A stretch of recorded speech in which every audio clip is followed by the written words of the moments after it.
Hi everyone, I hope you had a good first week.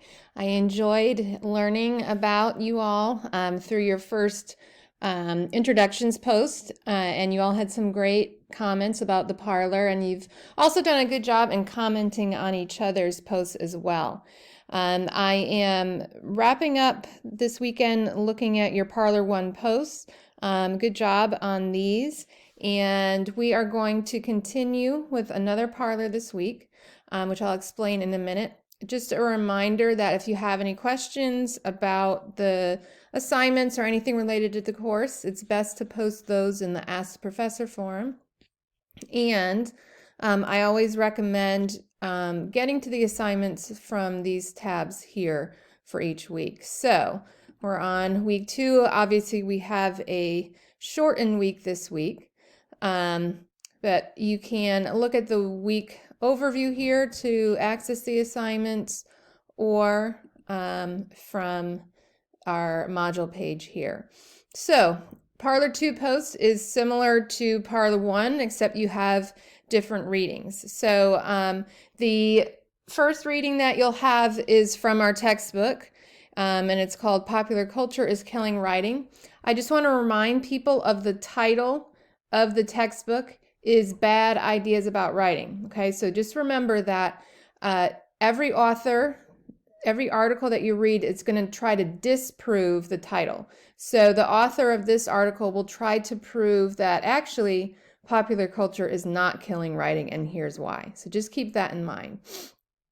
You have an article from the New York Times, so you can access it through this link, or and if you are like me and you have gone over your amount of articles you can look at for free, there are some screenshots here of the article that you can read. Okay, so the whole article is there in screenshots, so you can read it that way if you're not able to access that link. And then you have another TED Talk called Your Elusive, oops, I'm on the wrong page there now. Okay, so back on the correct page, you have another TED Talk called In Defense of Emojis. And your prompts for the parlor, you're still trying to write that 300 words, and you have the same questions that you can pick and choose from to help you write in depth about those sources. So we're going to go back here.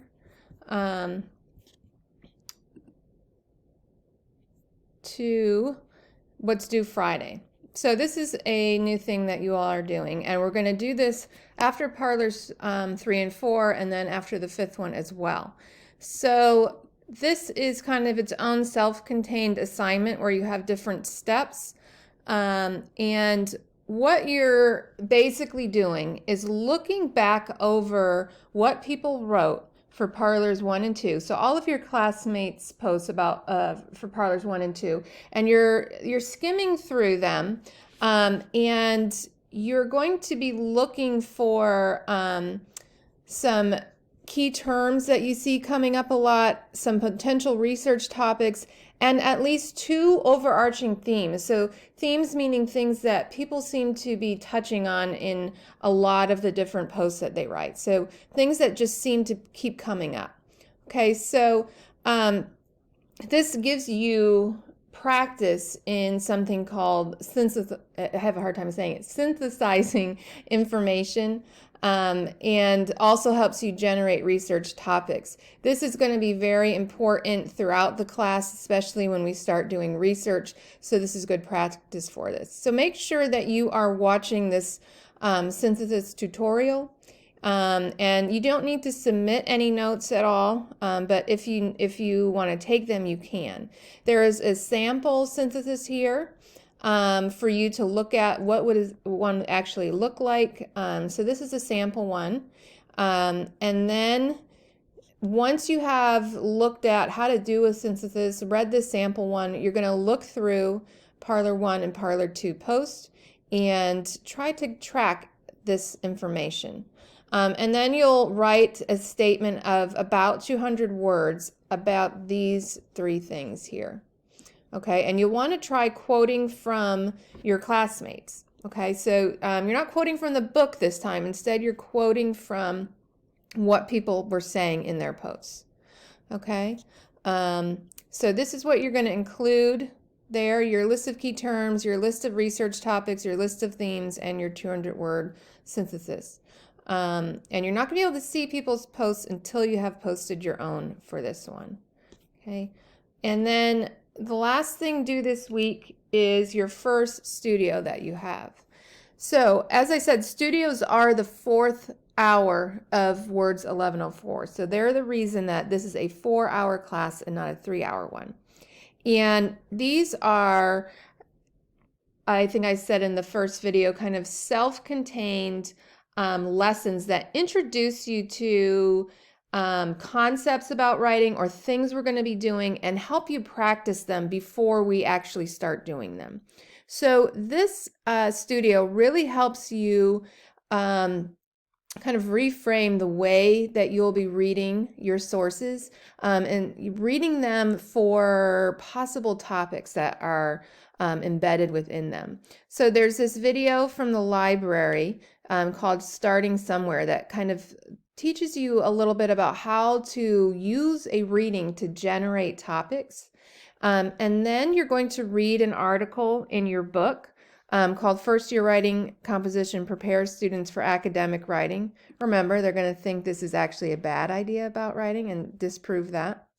And what you'll do in this step is you will make a list of possible topics or questions that come up just from reading that article there. Okay, so they could be it could just be like a list of a topic or a question that is raised from that source. Okay, so you're going to make your own list. Then you're going to copy and paste your list into this form. So the reason I have you do this is that so you'll copy and paste your list. Don't just submit it here. Make sure you also have your list in the assignment. And once you have your list and you hit submit, it's going to bounce back to you a list that I have made that I'm referring to as the model list. So what I've done is I've also done this same assignment. So I have gone through and picked out as many topics or questions that I have seen come up as a result of reading this article. So you'll get my list, and then you're going to use your list and my list to compare what you notice about the topics that are raised, things that I missed, things that you missed, etc. And how you could use this skill to generate ideas for future research projects. So for every studio, you will see a list of what you need to submit to receive full credit. So for these studios, I'm often asking you to show your work for each step. So for the first step, you're going to submit your reading notes. You're going to submit your list from step 2. You're also going to submit the list that you get back so that you can see them side by side. And then also your reflection from step 4. Okay, so you're going to have that 300 to 400 word reflection. And that's it for this week. Okay, so we are still in the process of our Parlor sequence. And again, these parlors are meant to expose you to a lot of different ideas that are currently being written about writing and reading.